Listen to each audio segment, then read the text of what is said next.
It's 6:01 a.m. A man stands on a motel balcony in Memphis, Tennessee. He's laughing with friends about breakfast plans. Then he collapses. Blood pools on the concrete. His name is Dr. Martin Luther King, Jr., and in exactly 60 minutes, riots will explode in 110 American cities. But here's what they never told you about that morning. The man who killed him? He didn't act alone. And the people who tried to stop racism in America, most of them ended up dead. This is the story they erased from your textbooks, the one they prayed you'd never discover. Because once you know the truth, you can't look at America the same way again. Before we go further, you need to understand something. This isn't just history. This is a 400-year war, a war where the warriors wore suits and church clothes, where the battlefields were lunch counters, buses, and voting booths, where children were murdered for wanting to go to school, and where the government, yes, your government, spent millions of dollars trying to destroy the people fighting for freedom. You're about to meet the warriors they tried to erase, the ones who knew they would die and fought anyway. What happens next will make you angry. It should. Let's begin. Let's rewind all the way back to 1619. A ship lands in Virginia. Its cargo? 20 human beings, stolen from Africa, chained in darkness for months. Many didn't survive the journey. Those who did, they were sold like cattle. This is where it starts. Not with a law, not with a debate, with chains. And for the next 246 years, those chains would define America. Here's the part they skip in school. Slavery wasn't just legal, it was the entire economy. Cotton picked by enslaved people built the Industrial Revolution. Banks made fortunes financing slave auctions. Insurance companies got rich insuring enslaved people like property. By 1860, enslaved people represented more wealth than all the railroads and factories in America combined. Let that sink in. Human beings were America's most valuable asset, and the people who tried to stop it were called terrorists, criminals, threats to the nation. Names like Nat Turner, a man who led a rebellion in 1831. He and his followers killed slaveholders in Virginia. The response? White militias murdered over 200 black people in retaliation. Most had nothing to do with the rebellion. Nat Turner was captured, hanged, then skinned. His body parts were kept as souvenirs. This is what happened to people who tried to stop racism in America. They were destroyed, erased, turned into warnings. But here's what they never expected. The warriors kept coming. Fast forward to 1863, President Abraham Lincoln signs the Emancipation Proclamation. Slavery's over, right? Wrong. So completely wrong. Because what came next was 100 years of terror so organized, so systematic that it would make modern dictatorships jealous. They called it Reconstruction, then Jim Crow. But really, it was slavery with a new name. And the people who tried to stop it were hunted like animals. Picture this. It's 1892, Memphis, Tennessee. 3 black businessmen open a grocery store. It's successful. Too successful. White store owners can't compete. So one night, a white mob attacks the store. The 3 owners defend themselves. They're arrested for it.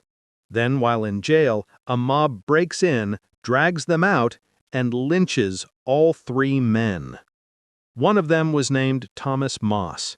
His last words to his friend Ida B. Wells was, "Tell my people to go west. There is no justice for them here." Ida B. Wells didn't go west. She went to war. She became America's first investigative journalist on lynching. She documented thousands of lynchings across the South. And here's what she discovered. Lynching wasn't random violence. It was a system, a tool of economic and political control. Black man starting a successful business? Lynch him. Black man trying to vote? Lynch him. Black man accused of looking at a white woman wrong? Lynch him. Between 1877 and 1950, over 4,400 documented lynchings occurred. The real number? Probably double that. And here's the part that will make your blood boil. Most lynchings were public events. Families brought children. They sold postcards. Postcards with photos of burned and hanged bodies. People kept them as souvenirs. And the people who tried to stop this? They received death threats. Ida B. Wells had to flee Memphis after her printing press was destroyed. She spent the rest of her life with a price on her head. But she never stopped writing, never stopped exposing, never stopped fighting. You're not ready for this next part, because what I'm about to tell you happened to children, in broad daylight, with the full knowledge of the government. And when people tried to stop it, the government called them the problem. Stay with me. This gets darker. September 4, 1957, Little Rock, Arkansas. 9 black teenagers prepare to attend a previously all-white high school. Their names: Minnie Jean Brown, Elizabeth Eckford, Ernest Green, Thelma Mothershed, Melba Patillo, Gloria Ray, Terrence Roberts, Jefferson Thomas, Carlotta Walls, the Little Rock 9. They wake up that morning knowing they might die, because the night before, Governor Orville Faubus sent the Arkansas National Guard to the school, not to protect the students, to stop them from entering. 15-year-old Elizabeth Eckford arrives at school alone. She didn't get the message that the group was meeting elsewhere. A mob of over 1,000 white people surrounds her, screaming, spitting, threatening to kill her. She tries to enter through the front door. National Guard soldiers block her with rifles. She walks to a bus stop, sits down, and waits, while the mob screams that they'll lynch her. A white woman named Grace Lorch, one of the only people who tried to stop the racism that day, sits with Elizabeth, shields her, and helps her onto a bus. Grace Lorch received death threats for years afterward. Her husband lost his job. They had to leave Arkansas. 3 weeks later, President Eisenhower finally sends the 101st Airborne Division to protect the students. The Little Rock 9 enter the school, but the violence doesn't stop. Every single day for an entire year, those 9 teenagers face acid thrown in their faces in the bathroom, being pushed downstairs, food contaminated with glass, constant threats. One of them, Minnie Jean Brown, fights back. She dumps chili on a white student who's been harassing her for months. She's expelled. The white students print cards that say, 1 down, 8 to go. But those 8, they stayed. They endured. And in May 1958, Ernest Green becomes the first black student to graduate from Little Rock Central High School. Dr. Martin Luther King Jr. attends his graduation. Here's what they don't tell you. Little Rock Central High School closed the next year. Rather than integrate, the city shut down all public schools for an entire year. White students went to private academies. Black students got nothing. This is what massive resistance looked like. And the people trying to stop racism? They were called troublemakers, outside agitators, people who moved too fast. Sound familiar? But children weren't the only targets. Because in 1963, in a church basement in Birmingham, Alabama, someone planted a bomb that would murder 4 little girls. And when people tried to stop that kind of racism, the FBI didn't investigate the Ku Klux Klan. They investigated the civil rights leaders. What happens next will destroy your faith in American justice. December 1, 1955, Montgomery, Alabama. A 42-year-old seamstress finishes her shift at a department store. She's tired. Her feet hurt. She boards a bus, sits in the colored section. The bus fills up. The driver, James Blake, orders her and 3 other black passengers to give up their seats for white passengers. The other 3 move. She doesn't. Her name is Rosa Parks, and this moment will change everything. But here's what they never told you about Rosa Parks. She wasn't just tired. She was trained. Rosa Parks was a civil rights activist for 12 years before that bus ride. She attended the Highlander Folk School, where activists learned nonviolent resistance. She was the secretary of the NAACP in Montgomery. She investigated racial violence, including the gang rape of Reese Taylor by 6 white men in 1944. Rosa Parks wasn't a quiet old lady who accidentally started a movement. She was a warrior who chose her battlefield. She's arrested, fingerprinted, jailed. But her arrest triggers something the Montgomery power structure never saw coming: the Montgomery bus boycott. For 381 days, black residents of Montgomery, who made up 75% of bus riders, refused to ride the buses. They walk. They carpool. They organize one of the most sophisticated mass movements in American history. And leading them? A 26-year-old Baptist preacher named Martin Luther King Jr. The city fights back. They arrest carpool drivers. They bomb King's house. They try to bankrupt black taxi companies. Insurance companies cancel policies on carpools. But the boycott holds. And in November 1956, the Supreme Court rules that bus segregation is unconstitutional. They won. But here's the cost. Rosa Parks loses her job, can't find work in Montgomery, receives death threats for years, eventually has to move to Detroit just to survive. Martin Luther King Jr.'s house is bombed. His wife and baby daughter barely escape. For the rest of his life, he'll receive death threats daily. The FBI will tap his phones, follow him everywhere, try to destroy his marriage, try to drive him to suicide. This is what happened to people who tried to stop racism in America. They won, but they paid. You think that was bad? Just wait. Because the next warrior I'm about to tell you about, the government considered him the most dangerous man in America. Not because he was violent, but because he told black Americans to stop begging for rights and start demanding them. His name alone made white America tremble. Malcolm X. Just saying that name in 1960s America could get you on an FBI watch list. Born Malcolm Little in 1925, his father was murdered when he was 6, probably by white supremacists. His mother was institutionalized. Malcolm bounced through foster homes, got involved in crime, ended up in prison.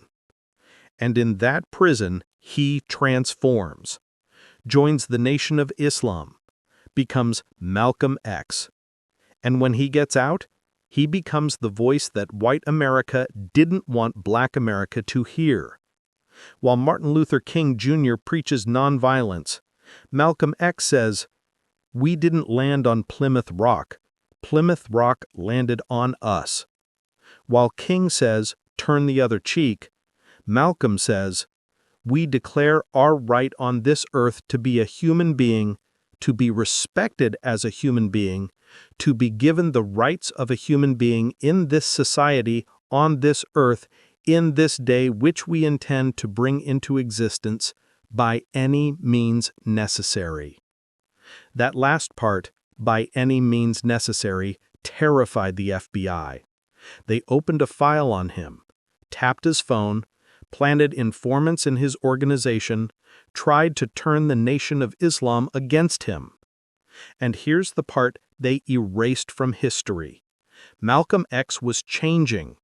In 1964, he leaves the Nation of Islam, makes a pilgrimage to Mecca, and has a revelation. True Islam teaches unity across racial lines. He starts teaching that white people aren't inherently evil, that the enemy is the system, not a race. He starts building alliances. His message becomes more universal, more dangerous to the power structure. February 21, 1965, Audubon Ballroom in Harlem. Malcolm X takes the stage to give a speech.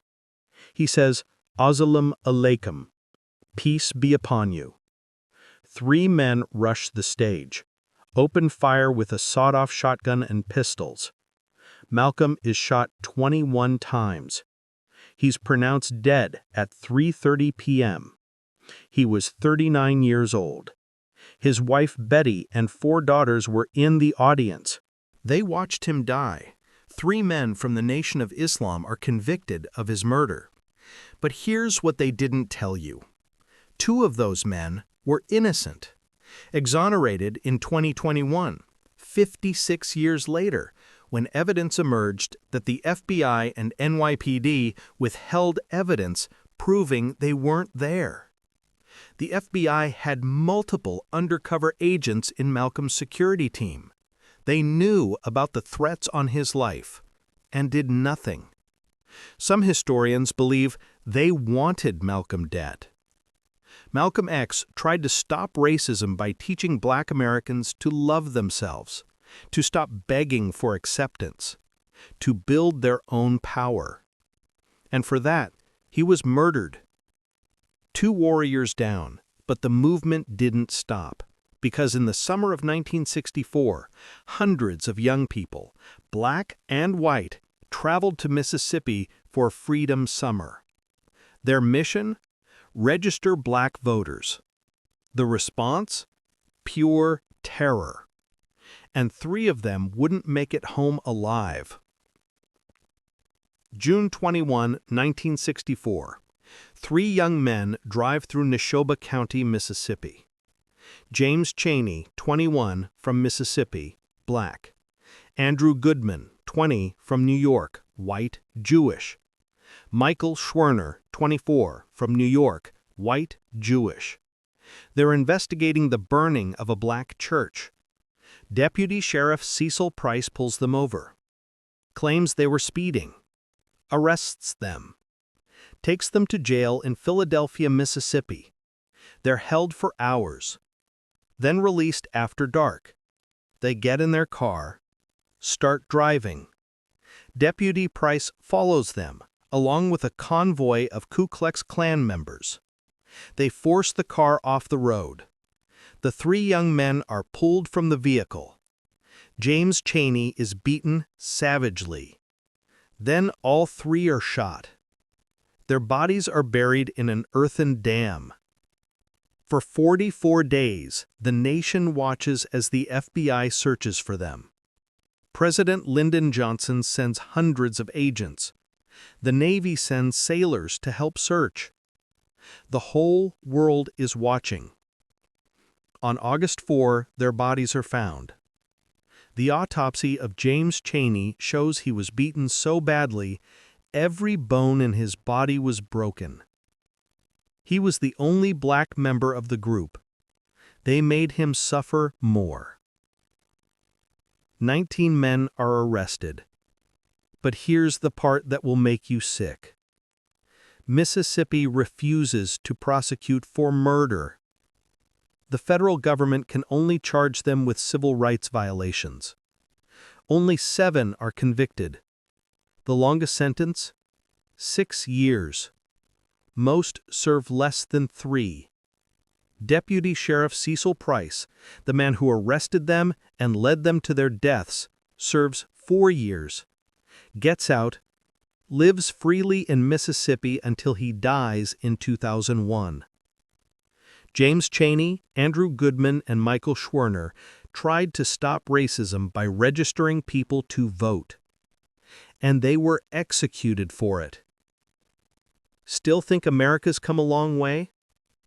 Just wait, because the next part of this story involves the FBI conducting a secret illegal program to neutralize civil rights leaders.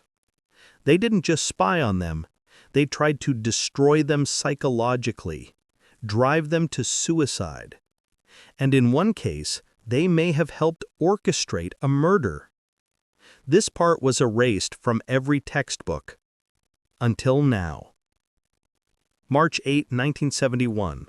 A group of activists breaks into an FBI office in Media, Pennsylvania. They steal thousands of documents, and what they find exposes one of the darkest operations in American history, Cointelpro, Counterintelligence Program. Started in 1956, run by FBI Director J. Edgar Hoover. Its mission? Expose, disrupt, misdirect, discredit, or otherwise neutralize civil rights and Black Power organizations. Here's what that actually meant. The FBI sent anonymous letters to activists' spouses claiming they were having affairs. They created fake documents to make groups distrust each other. They worked with local police to raid headquarters. They infiltrated organizations with informants who encouraged violence. And in the case of Martin Luther King Jr., they went even further.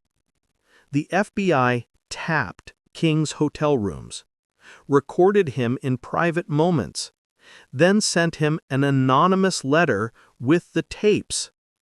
The letter said, "King, there is only one thing left for you to do. You know what it is. You are done. There is but one way out for you." They were telling him to commit suicide. 34 days before he was set to receive the Nobel Peace Prize. But Cointelpro's most brutal operation targeted the Black Panther Party, founded in 1966 by Huey Newton and Bobby Seale. The Panthers weren't just militants. They ran free breakfast programs for children, free health clinics, community education programs. They fed thousands of kids every day. But J. Edgar Hoover called them the greatest threat to the internal security of the country. Why? Because they were teaching Black communities to be self-sufficient, to police themselves, to demand their rights. And they were armed, which was legal, but terrifying to white America. The FBI response? Infiltrate the Panthers with informants, create divisions within the group, arrest leaders on false charges. And in Chicago, they did something unforgivable. December 4, 1969. Chicago, Illinois. Fred Hampton is asleep in his bed. He's 21 years old, chairman of the Illinois chapter of the Black Panther Party. One of the most gifted orators in the movement. He's building what he calls the Rainbow Coalition, uniting Black, Puerto Rican, and poor white organizations. He's creating exactly the kind of multiracial working-class movement that terrifies the FBI. The FBI has a file on him. The FBI has an informant in his inner circle, a man named William O'Neill. O'Neill provides the FBI with everything: the layout of Fred's apartment, where he sleeps, what time he goes to bed. The night before, O'Neill drugs Fred's drink with a powerful sedative. At 4:45 a.m., 14 Chicago police officers raid the apartment. They fire 99 shots. The Panthers fire one. Fred Hampton never gets out of bed. He's shot twice in the head. Executed in his sleep. He's laying next to his pregnant fiancée. Their son will be born 25 days later. He'll never meet his father. The police claim it was a shootout, that the Panthers fired first. But the evidence tells a different story. Bullet holes in the walls show police fired into the apartment. Forensic experts find that the Panthers' one shot was likely fired after Fred was already dead. Someone's dying reflex. In 1976, the survivors sue. After years of litigation, evidence emerges that the FBI paid informant William O'Neill to drug Fred Hampton. The Chicago police coordinated with the FBI. They had a floor plan of the apartment. They knew exactly where Fred slept. This wasn't a raid. It was an assassination. The city of Chicago eventually pays $1.8 million to the survivors. But no one goes to jail. No one is charged with murder. Fred Hampton tried to stop racism by building unity across racial lines, by feeding children, by providing health care, by teaching people to fight for their rights. And he was murdered by his own government. He was 21 years old. 4 days after Fred Hampton's murder, Martin Luther King Jr.'s widow, Coretta Scott King, said, "We must face the fact that the United States government is the greatest purveyor of violence in the world today." She wasn't exaggerating, because just 4 months before Fred Hampton's death, another warrior fell, and his assassination would haunt America forever. April 4, 1968, Memphis, Tennessee. Dr. Martin Luther King Jr. stands on the balcony of the Lorraine Motel, room 306. He's in Memphis supporting striking sanitation workers, black men who carry garbage for poverty wages, men who have to work in conditions so bad 2 of them were crushed to death in a garbage truck. King is tired. He's been receiving death threats for 13 years. The FBI has tried to destroy him. Many of his former allies have turned against him for opposing the Vietnam War. But he keeps fighting. The night before, he gave a speech at Mason Temple. His last speech. He said, "We've got some difficult days ahead, but it really doesn't matter with me now, because I've been to the mountaintop. I've seen the promised land. I may not get there with you, but I want you to know tonight that we, as a people, will get to the promised land." Now he's on that balcony. 6:01 p.m.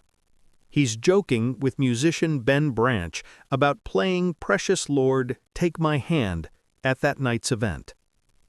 The bullet hits him in the jaw, severs his spinal cord. He collapses. His friends rush to him. Ralph Abernathy cradles his head. There's blood everywhere. An ambulance rushes him to St. Joseph's Hospital. At 7:05 p.m., Dr. Martin Luther King Jr. is pronounced dead. He was 39 years old. Within hours, riots explode in over 110 American cities. 46 people die. Thousands are injured. The National Guard is deployed in 29 cities. America is burning. 2 months later, police arrest James Earl Ray in London. He's a petty criminal, a racist, an escaped convict. He confesses to the murder, then recants 3 days later. Claims he was set up, claims there was a conspiracy. He spends the rest of his life trying to get a trial. Dies in prison in 1998, still claiming his innocence. And here's where it gets disturbing. In 1999, King's family sues a man named Lloyd Jowers, who claimed to be part of a conspiracy involving the mafia and government agencies. A Memphis jury finds Jowers liable in King's death. They conclude there was a conspiracy. The King family believes, to this day, that the assassination involved more people than James Earl Ray, that elements within the government wanted King dead. 4 days after the assassination, Coretta Scott King leads a march of 42,000 people in Memphis. Silent, dignified, finishing her husband's work. At his funeral, over 100,000 people attend. His casket is pulled through Atlanta on a simple farm wagon, because that's what he wanted.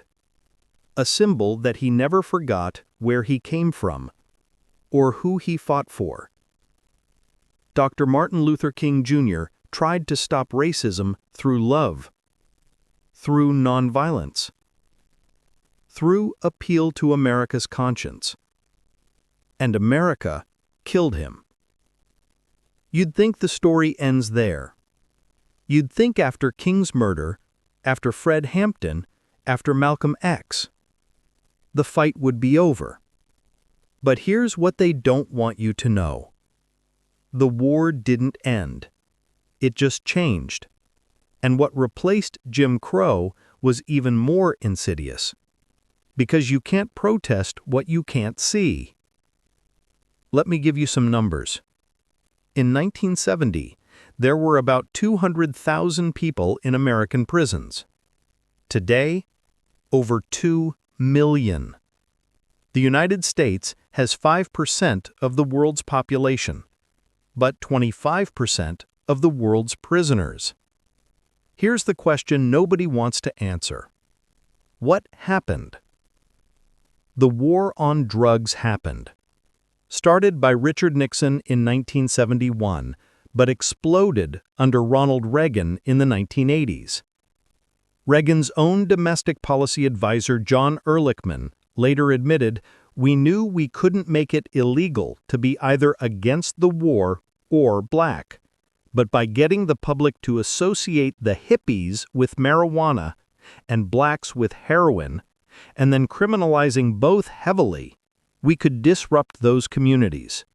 We could arrest their leaders, raid their homes, break up their meetings, and vilify them night after night on the evening news."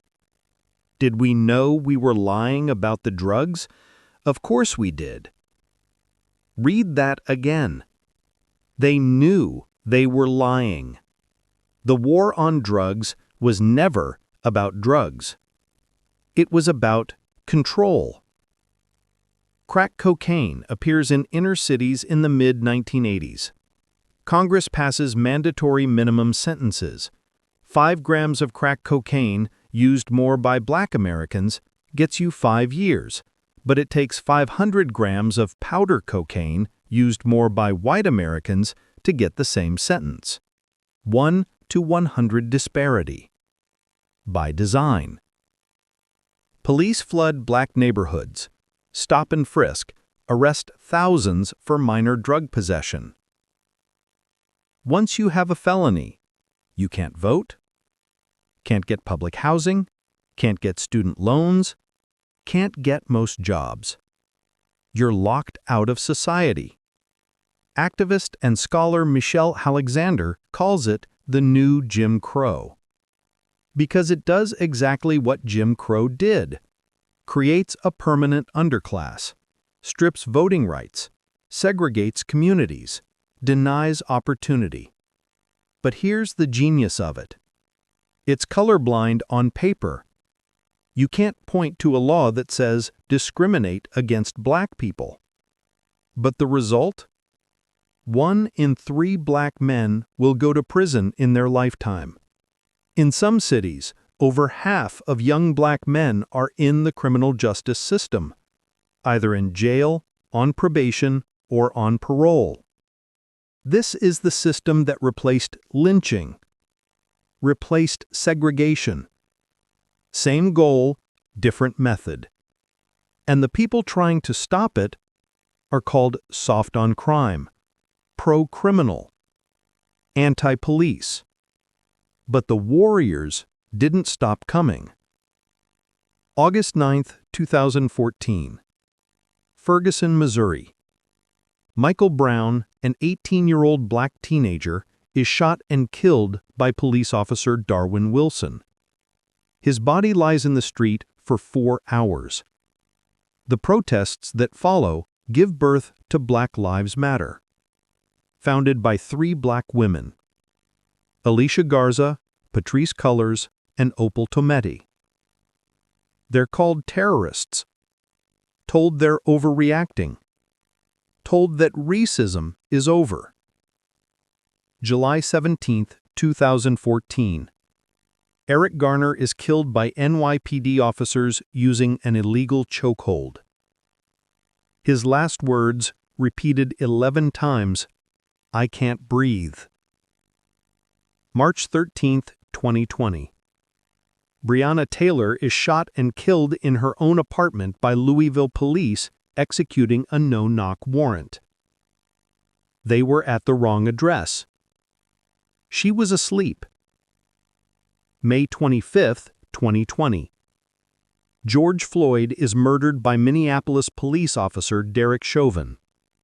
He kneels on his neck for 9 minutes and 29 seconds, while Floyd begs for his life, calls for his mother, says, "I can't breathe," over and over again, until he can't say anything else. The protests that follow are the largest in American history. 15 to 26 million people participate. In all 50 states. In over 2,000 cities. In 60 countries around the world. They're fighting the same fight. The same 400-year war. And they're called the same things: rioters, looters, thugs, terrorists. The same labels used against the Freedom Riders, the lunch counter sit-ins, the Montgomery bus boycott. Every single movement for racial justice in American history. But here's what's different now. Everyone has a camera. You can't hide the truth anymore. You can't lynch someone and call it justice.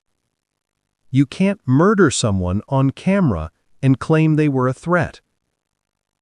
The warriors of today have something their ancestors didn't: evidence. And they're using it. Here's what they never taught you in school. Every single advancement in civil rights in America was opposed by the majority of white Americans at the time. The Civil Rights Act of 1964? Opposed by 59% of Americans. School integration? Opposed by 63% of Americans in 1963. Martin Luther King Jr. had a 75% disapproval rating when he died. 75%. The same man America now honors with a national holiday was hated by most Americans when he was alive. Malcolm X was called a violent extremist. He preached self-defense and self-determination. The Black Panthers were called terrorists. They fed children and provided health care. Every warrior who tried to stop racism was demonized, called radical, told they were moving too fast, told to be patient, told to wait. And here's the part that should terrify you. The same thing is happening today. Athletes who kneel during the national anthem? Called disrespectful. Protesters demanding accountability? Called rioters. People saying Black Lives Matter? Told all lives matter. The same dismissive language used against every civil rights movement. History isn't repeating. It never stopped. The FBI documents on Cointelpro are public now. You can read them. You can see how your government tried to destroy civil rights leaders. The CIA admitted to experimenting on Black Americans without consent. The Tuskegee syphilis study, where the government let Black men die of syphilis for 40 years without treatment, even after penicillin was discovered. The forced sterilization of over 60,000 people, disproportionately Black and Native American women. These aren't conspiracy theories. These are documented facts, and they're erased from most history books. Why? Because if Americans knew the truth about who tried to stop racism and what happened to them, they might start asking dangerous questions. Like, why are our heroes always sanitized after they're dead? Why is Martin Luther King Jr. reduced to one speech about a dream, when his most radical work was about economic justice and anti-war activism? Why don't we teach about Fred Hampton, about Ida B. Wells, about the thousands of unnamed warriors who fought and died? Because the truth is this: America doesn't want you to know how racism was really fought. Because if you knew, you'd realize the fight isn't over. You'd realize the same systems are still in place, just wearing different masks. Let's come back to today, right now. The wealth gap between white and Black families is nearly identical to what it was in 1968. School segregation is worse now than it was in 1980. Black Americans are incarcerated at 5 times the rate of white Americans. Maternal mortality for Black women is 3 times higher than white women. The average white family has 10 times the wealth of the average Black family. 400 years later, 157 years after slavery ended, 60 years after the Civil Rights Act, here's what the warriors were really fighting. Not just individual racism, but systems. Systems of redlining, banks refusing to give loans to Black families, creating generational poverty. Voter suppression, new laws making it harder to vote, targeting Black communities. Educational inequality, schools in Black neighborhoods getting less funding. Healthcare disparities, Black patients receiving worse care. Environmental racism, toxic waste dumps in Black neighborhoods. The criminal justice system, from arrest to sentencing to prison. Every single one of these systems exists today, not as accidents, as design. When Rosa Parks refused to give up her seat, she wasn't just fighting for a bus seat. When Martin Luther King marched, he wasn't just fighting for a lunch counter. When Fred Hampton built his Rainbow Coalition, he wasn't just fighting for the Panthers. They were fighting for a complete transformation of American society. For real equality, not just legal, not just theoretical, actual equality, in wealth, in opportunity, in justice, in life. And they never got to see it. But they fought anyway. Let me tell you some names you should know.